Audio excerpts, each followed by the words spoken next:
Hello friends, welcome to your channel catalyst Soni and this is Soni Singh. Friends, जैसे कि जानते हैं 4 बजे हमारा बीएड फर्स्ट ईयर क्लास होता है। बीएड फर्स्ट ईयर में जो हमारा क्लास है लर्निंग एंड टीचिंग का है। लर्निंग एंड टीचिंग में हम लोग अभी तक बहुत सारे क्लासेस हमारे हो चुके हैं। अगर जो लोग भी अभी तक नहीं देखे हैं प्लेलिस्ट में जा कर के देख लीजिए। बीएड फर्स्ट ईयर 2.1 के नाम से 2021-23 करके हैं, तो आप जा कर के वहाँ पर देख सकते हैं बीएड फर्स्ट ईयर का क्लास। और वहाँ पर आप लोगों को सारे क्लासेस मिलेंगे, जैसे first paper childhood and growing up, contemporary और ये इसका भी मिल जाएगा। चलिए स्टार्ट करते हैं। उससे पहले फ्रेंड्स, अगर आप हमारे चैनल पर नए हैं तो चैनल को सब्सक्राइब कर लीजिए, बेल आइकन को हिट कर दीजिए। आप जैसे जानते हैं यहाँ पे BEd first year and second year दोनों क्लासेस जो है प्रोवाइड किए जाते हैं यूट्यूब पे। चलिए, स्किनर का अनुबंधन सिद्धांत आज अभी हम लोग लर्निंग थ्योरीज कर रहे हैं, जिसमें से हम लोगों ने जो है थॉर्नडाइक एंड पावलोव कंप्लीट कर लिया है। अब हम स्किनर के बारे में समझेंगे। स्किनर ने भी लर्निंग की अपनी थ्योरी दी है, जिसका नाम है अनुबंधन सिद्धांत, जिसको हम लोग ऑपरेंट कंडीशनिंग बोलते हैं। इनकी ऑपरेंट कंडीशनिंग थ्योरी क्या है उसको समझेंगे। इनकी थ्योरी थोड़ा सा अगर हम बोले तो पावलोव की थ्योरी से मिलती जुलती है, तो इन दोनों के बीच में डिफ्रेंशिएट भी करेंगे, दोनों में डिफरेंस क्या है एक्चुअली में। चलिए स्टार्ट करते हैं क्लास। बीएफ स्किनर एक प्रसिद्ध अमेरिकन वैज्ञानिक थे। स्किनर ने थॉर्नडाइक, पावलोव तथा वॉटसन आदि के सिद्धांतों की आलोचना की और इसके विरोध में अपने सिद्धांत का प्रतिपादन कर यह सिद्ध किया कि अनुक्रिया या किसी व्यवहार के घटित होने के लिए किसी ज्ञात उद्दीपन का होना आवश्यक नहीं है। जैसे कि पावलोव ने और हमारे थॉर्नडाइक ने बताया, बिल्ली जो है वो केज के अंदर थी और उसको बाहर से जो है खाना दिखा, राइट। वो उसका ज्ञात था, उसको पता था ये खाना है और यही उसको चाहिए, ये उस बिल्ली को पता था। तभी वो जो है एक्साइट हुई, तभी जो है वो अपना हाथ पैर मारने लगी, राइट। तो ये हमारा जो खाना है वो ज्ञात उद्दीपन है। मतलब ये उद्दीपन, ये जो स्टिमुली है, ये उसको पता था कि ये स्टिमुली है उसका और ये उसको खाना है, उसको भूख भी लगी थी तो उसको खाना है, तो ये ज्ञात उद्दीपन हुआ। तो स्किनर ने ये बोला है कि किसी भी व्यवहार को घटित होने के लिए या फिर कोई भी रिस्पॉन्स निकालने के लिए, रिस्पॉन्स देने के लिए जरूरी नहीं है कि ज्ञात उद्दीपन का ही प्रयोग किया जाए और ज्ञात उद्दीपन का होना आवश्यक है। इसी बात को खंडित करते हुए स्किनर ने अपनी थ्योरी दी है। अपने मत को स्पष्ट करने के लिए स्किनर ने अनुक्रिया तथा व्यवहार के दोनों रूपों की व्याख्या की। एक को उन्होंने अनुक्रिया व्यवहार यानी रिस्पोंडेंट बिहेवियर कहा और दूसरे को सक्रिय व्यवहार यानी ऑपरेंट बिहेवियर का नाम दिया। तो किस तरह से इनकी थ्योरी है समझते हैं। अभी तक हमने थॉर्नडाइक एंड पावलोव की थ्योरी देखा, जिसमें कि उसको स्टिमुली मिलता था, किसी भी इंसान को अगर स्टिमुली मिलता है उसके अकॉर्डिंग स्टिमुली। अब मछली, इसमें हमारे बिल्ली को जो है मछली से मतलब, उसको खाने से मतलब है। बिल्ली के सामने जूता चप्पल सैंडल रखेंगे तो उसको उससे मतलब नहीं है। तो जो स्टिमुली उसको चाहिए उस स्टिमुली को अगर हम देते हैं तो हमें रिस्पांस मिलता है, ये हमें पता था। लेकिन इनका कहना है कि रिस्पांस निकालने के लिए हमें ज्ञात स्टिमुली यानी उस बिल्ली को पता रहे वैसा स्टिमुली देना जरूरी नहीं है। चलिए इनके देखते हैं। अनुक्रिया व्यवहार का अर्थ क्या है, रिस्पोंडेंट बिहेवियर का मीनिंग क्या है। अनुक्रिया व्यवहार के अर्थ को स्पष्ट करते हुए स्किनर ने कहा, अनुक्रिया व्यवहार के अंतर्गत वे सभी व्यवहार या अनुक्रियाएं आती है जो किसी ज्ञात उद्दीपन के कारण होती है। ज्ञात उद्दीपन यानी खाना, राइट है, खाना उसको पता था, ये मेरा भूख मिटाएगा इसलिए। सांकेतिक भाषा में उसे उद्दीपक अनुक्रिया व्यवहार यानी स्टिमुली रिस्पॉन्स बिहेवियर कहा जाता है। उदाहरण के लिए पीन चुभने पर पैर का उठना, मिठाई देख मुंह में पानी आना आदि व्यवहार को अनुक्रिया व्यवहार के अंतर्गत शामिल किया गया है। इनका कहना है स्किनर का कि हमारा जो है 2 तरह का बिहेवियर होता है भाई।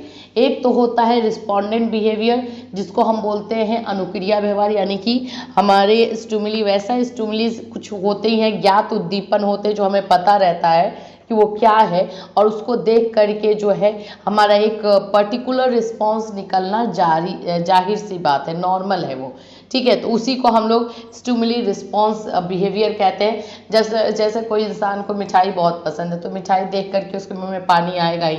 अगर किसी को पिन चुभ जाती है तो उसको दर्द होगा तो पैर उठ ही जाएगा या वो चिल्लाएगा ही।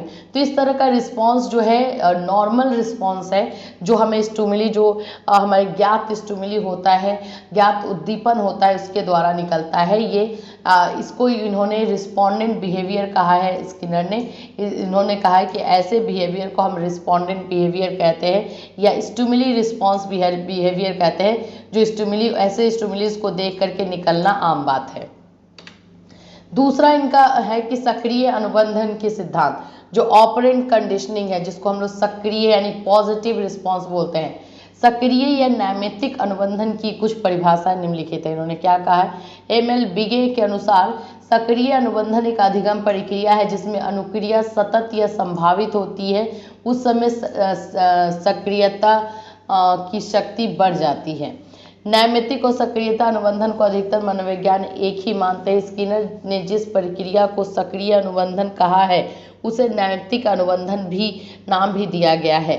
नैतिक अनुबंधन तथा प्राचीन अनुबंधन की शब्दावली का प्रयोग रैथस ने कहा कि सक्रिय अनुबंधन को नैमित्तिक अनुबंधन भी कहा जा सकता है, मतलब कि उसको दो नाम दिए गए, नैमित्तिक और सक्रिय। अभी ये है क्या, चलिए आगे देखेंगे।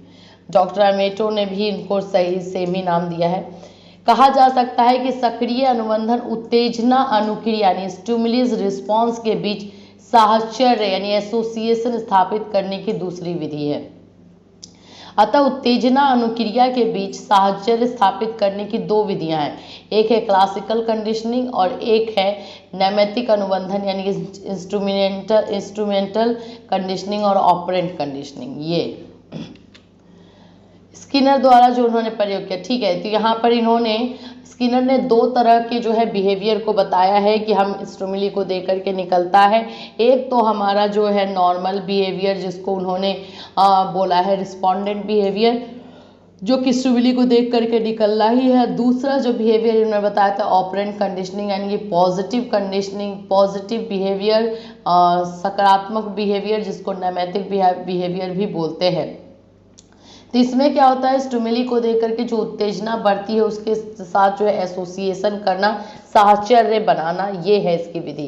चलिए इसको और समझेंगे इन्होंने क्या प्रयोग किया है, पहले उसको देख करके। प्रयोग एक तरह का एग्जाम्पल होता है, उससे और अच्छे से डिटेल में समझ में आता है। स्किनर ने अपने प्रयोग के लिए एक पेटी तैयार करके उसका प्रयोग किया, जिसे स्किनर पेटी कहते हैं, स्किनर बॉक्स। इस पेटी में स्किनर ने भूखे चूहे को रखा। यह प्रयोग 1830 में सफ़ेद चूहों पर किया गया। स्किनर की एक पेटी में लीवर लगा था। इस लीवर पर चूहे का पैर पड़ता था, जिससे खट की आवाज़ होती थी। भूखे चूहे को अपनी भूख मिटाने के लिए भोजन की आवश्यकता थी। पेटी में लगे लीवर का संबंध पेटी की दीवार के ऊपरी भाग पर रखे हुए एक बर्तन से था। इस बर्तन में भोजन के टुकड़े पड़े थे। लीवर के नीचे एक प्लेट लगी हुई थी। इसमें ऐसी व्यवस्था कि जब चूहे का पैर लीवर पे पड़ता तो उस लीवर के दब जाने से बर्तन पर रखे भोजन का टुकड़ा बर्तन के नीचे रखी प्लेट में गिर जाता था। भूखे चूहे को स्किनर पेटी में कोई भी अनुक्रिया करने के लिए स्वतंत्र छोड़ा हुआ था। प्रारंभ में चूहा इधर उधर घूमने लगा, दाएं बाएं उछलने लगा। कभी वो लीवर को सूंघता तो कभी पेटी की दीवारों को। इस प्रकार उछल कूद करते करते संयोगवश वह लीवर को दबा देता। लीवर दबने से बर्तन में रखा भोजन का टुकड़ा नीचे प्लेट में आ गिरता। चूहे को भोजन मिला और उसने उसे ग्रहण किया। भोजन खाने के पश्चात फिर उसने उछल कूद की तथा फिर संयोगवश उसका पैर लीवर पर पड़ा तथा लीवर के दबने से फिर बर्तन से भोजन का टुकड़ा नीचे रखी प्लेट पर आ गिरा। चूहे ने फिर भोजन ग्रहण किया। इस प्रकार चूहे की उछल कूद लीवर के आसपास तक सीमित हो गई।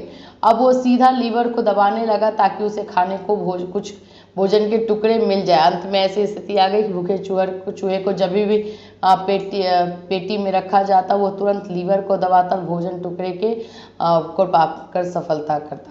देखिए ये क्या है, इसमें इन्होंने बताया है स्किनर ने, जैसे कि उसमें हमारे थॉर्नडाइक वाले में था कि उन्होंने अब उसके सामने ही बॉक्स के बाहर ही मछली रखा, जो कि उसको पता है, उसको दिख रहा है कि भाई ये तो फिश है, ये तो मेरा ही खाना है, ठीक है। लेकिन यहाँ पे डिफरेंस यही था कि जो बर्तन ऊपर में रखा हुआ था वो ऊपर में उसका भोजन था, वो भोजन उसको दिख नहीं रहा था, उसको नहीं पता, उसको भूख लगी थी, उसको ऑलरेडी भूख लगी थी, अब उसको खाना दिख नहीं रहा था, लेकिन भूख लगने की वजह से वो जो है उछल कूद कर रहा था और उछल कूद करके उसका जो है बाई चांस वो बार बार लीवर पे उसका पैर लग गया, लीवर पे पैर लगा तो खाना नीचे प्लेट में गिरा, उसको वो खाना दिखाई नहीं दे रहा था, उसको बिल्कुल पता नहीं था कि ऊपर के प्लेट में जो है खाना है।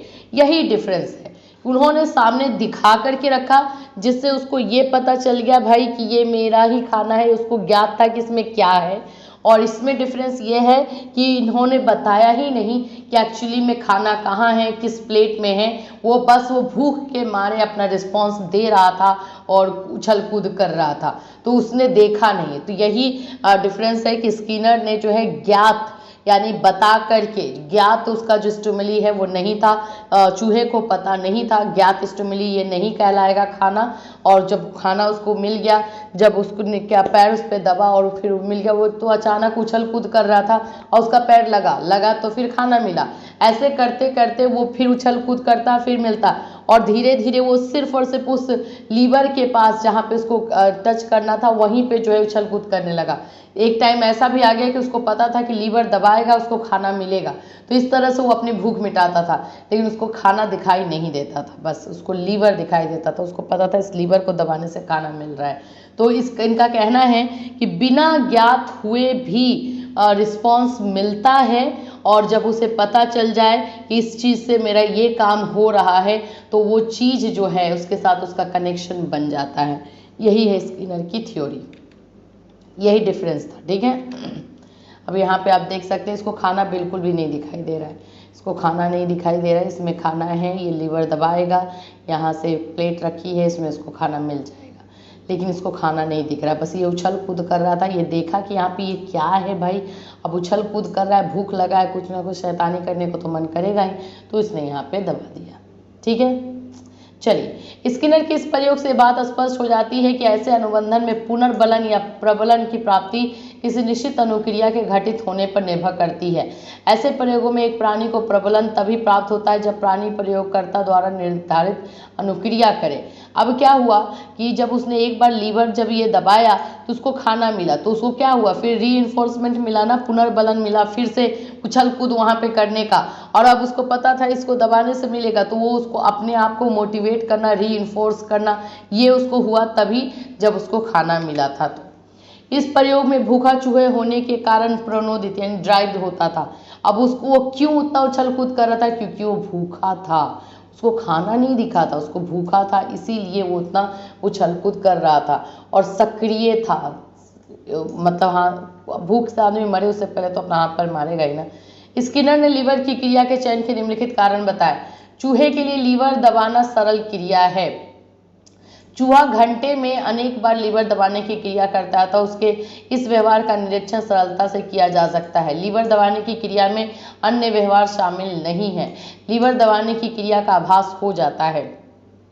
इस प्रयोग से स्पष्ट हो जाता है कि यदि किसी क्रिया के बाद कोई बल प्रदान हो, यानी कि उसको ये नहीं पता था ना कि वो लीवर दबाएगा तो उसको खाना मिलेगा, वो तो ऐसे ही कर रहा था, तो उसने उस लीवर को दबाया और उसको खाना मिल गया, तो कोई क्रिया यानी कोई एक्टिविटी करने के बाद अगर उसको कोई बल प्रदान हो, अप्रिशिएट किया जाए, किसी तरह का उसको गिफ्ट मिले, अवार्ड मिले, बल प्रदान हो, तो वो उद्दीपन कहलाता है। वो क्या कहलाता है, वो उद्दीपन जो है मिलता है, तो उस क्रिया की शक्ति में वृद्धि हो जाती है।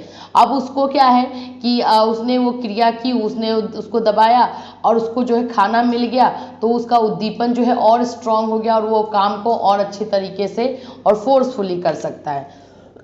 इसीलिए कहा जाता है कि जब कोई कुछ काम करे तो उसको जो है अप्रिशिएट करना बनता है, रीइंफोर्स करना बनता है, और उसको प्राइज़ या किसी तरह से अवार्ड करना बनता है, तो उसके बाद उसकी शक्ति में, उसके काम करने की शक्ति में जो है इजाफा होता है, बढ़ता ही है, इनकरेजमेंट मिलता है।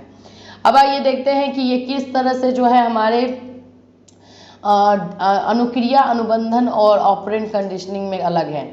इस प्रकार के अधिगम में ये जो हमारा इन्होंने हमारे जो पावलव थे, जो हमारे थॉर्नडाइक थे, इनकी जो ये थी थ्योरी जो थी वो अनुक्रिया अनुबंधन थी, रिस्पोंडेंट कंडीशनिंग थी, यानी कि इन दोनों की थ्योरी में जो है उनको स्टिमुली के बारे में पता था कि एक्चुअली में स्टिमुली क्या है, राइट। तो ये हो गया रिस्पोंडेंट कंडीशनिंग। यहाँ पे ऑपरेंट कंडीशनिंग में जो है उनको पता नहीं था चूहे को, वो अपने से काम कर रहा था और वो काम करने के बाद उसके जब खाना मिला तो ये इसके लिए मोटिवेशन का काम किया, रीइंफोर्समेंट का काम किया और फिर वो चूहा और करता गया। तो चलिए, इस प्रकार के अधिगम में वांछित अनुक्रिया अथवा व्यवहार उत्पन्न करने में उद्दीपक की केंद्रीय भूमिका होती है। ऑफकोर्स स्टिमुली की इसमें केंद्रीय भूमिका होती है। इन दोनों के थ्योरी में स्टिमुली देखने के बाद ही जो है वो बिल्ली जो है एक्साइट हुई थी, स्टिमुली से ही जो है वो ज़्यादा इधर उधर घूमने लगी, पैर मारने लगी। तो इसमें जो है स्टिमुली सेंटर्ड होता है, इसीलिए इसको जो है टाइप एस कंडीशनिंग भी कहते हैं। एस से स्टिमुली, टाइप एस कंडीशनिंग इसलिए कहा जाता है। इस प्रकार के अधिगम में अनुक्रिया ने रिस्पॉन्स की केंद्रीय भूमिका होती है। मतलब आप कैसा रिस्पॉन्स कर रहे हो उसके ऊपर है। खाने का उसको पता नहीं था, उसको भूख लगी थी तो इसलिए वो कूद रहा था, इधर उधर उछल रहा था। तो ये जो उछल रहा था, कूद रहा था, ये उसका रिस्पॉन्स है। तो ये यहाँ पे रिस्पॉन्स जो है इसका मायने रखा। उसी रिस्पॉन्स के चक्कर में जो है वो लीवर उससे दबा है।